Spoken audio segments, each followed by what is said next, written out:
À CNV 24/7, c'est l'heure de l'émission Jeunes loups et vieux lions. En direct du complexe des Jardins, au centre-ville de Montréal. Voici Rémi Trudel. Vous êtes un spécialiste de la politique américaine à la chaire Raoul Dandurand. On a eu droit à un discours de Barack Obama cette semaine.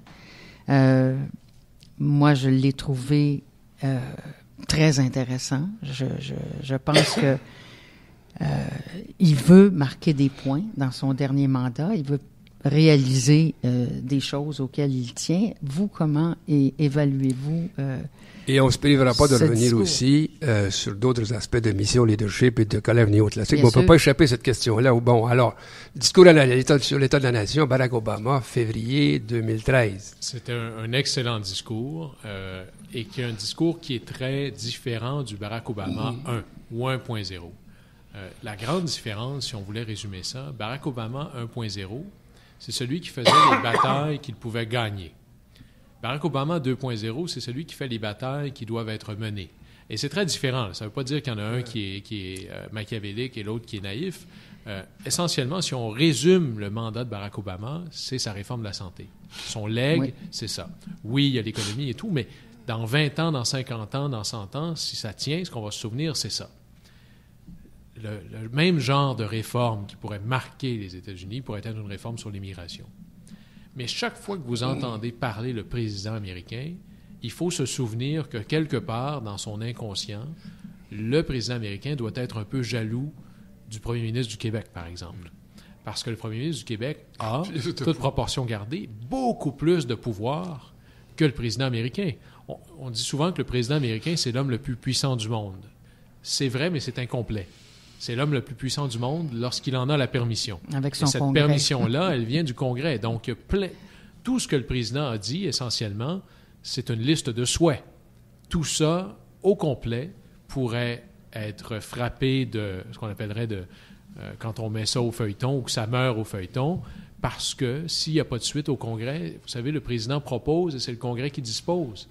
Et présentement, à tout le moins jusqu'en 2014, le gouvernement américain est un gouvernement de coalition entre les démocrates et les républicains. Et c'est pas parce qu'on contrôle deux institutions qu'on l'emporte. Aux États-Unis, on a voulu que le changement soit extraordinairement difficile. On a voulu, eux c'est par institution, chez nous c'est par habitude, qu'il soit très, très compliqué de changer l'ordre établi.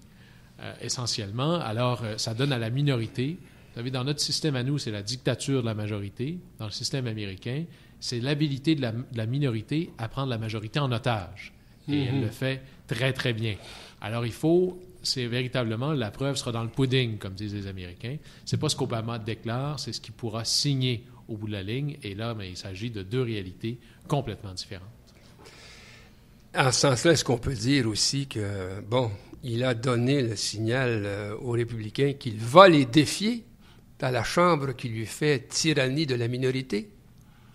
Il va essayer, vous savez, les Américains ont une belle expression, quand deux gens se font face à face, un peu comme un duel, lequel des deux qui va flancher en premier? C'est ça. Et le grand juge de ce jeu-là, c'est l'opinion publique à travers les sondages. À date, le président pense qu'il a l'appui de la population. Mais sur plein de réformes, à la fin, il ne faut pas perdre de vue d'où viennent, par exemple, les gens qui ont voté pour les républicains. Ils sont présentement, incroyablement, numériquement parlant, des hommes vieux, blancs, dans les communautés rurales. Il n'y a pas de soutien fort pour une réforme de l'immigration dans ces coins-là. Il n'y a pas de soutien fort pour une réforme sur les armes à feu dans ces endroits-là. Et d'ailleurs, les partis politiques au Québec ne sont pas différents de cette logique-là. Le Parti québécois, dans ses entrailles, est beaucoup plus proche des préoccupations du 418 que de celles du 514. Par définition, c'est là que viennent les votes. Et le Parti libéral est beaucoup plus proche des préoccupations du 514 que de celles du 418. Ça ne veut pas dire qu'il est incapable de répondre à cet électorat-là, mais ça veut dire que dans le caucus, essayez, par exemple, d'enlever les subventions aux alumineries au Saguenay. Essayez d'enlever, par exemple, les subventions aux régions.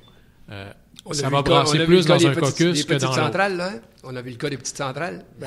Regardez les réactions dans les caucus, ça donne une bonne idée. Et à la fin, c'est de la politique. Les partis politiques réagissent à leurs électorats, entre autres. Tout à fait, tout à fait.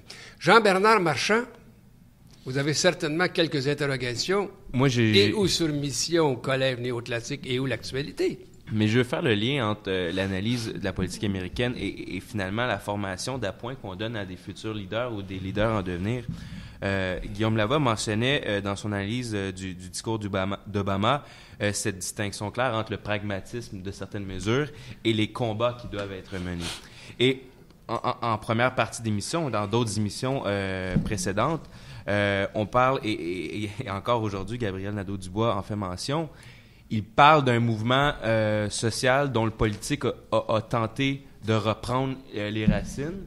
Et finalement, parce qu'on ne discutera pas de gratuité, exemple, les gens doivent désinvestir la chose publique, doivent plus s'intéresser à ça, comme s'il y avait une morosité au niveau de l'implication sociale. Alors, je pose la question, autant aux États-Unis, est-ce qu'on va pas dans une direction où finalement, le 8 ans d'Obama, si on ne retient que cette réforme de la santé, est-ce qu'il n'y aura pas désabusé plusieurs jeunes militants autour de lui?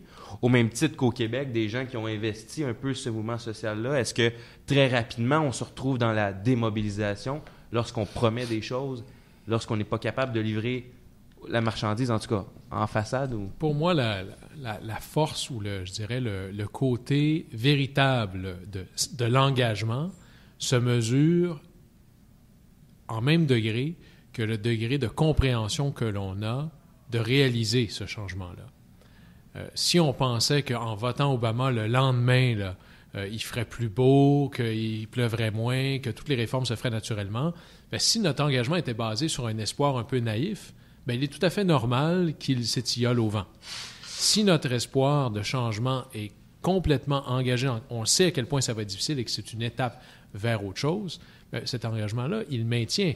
Et l'engagement en politique ne peut pas être fonction de est-ce que j'ai eu ce que je désire ou pas.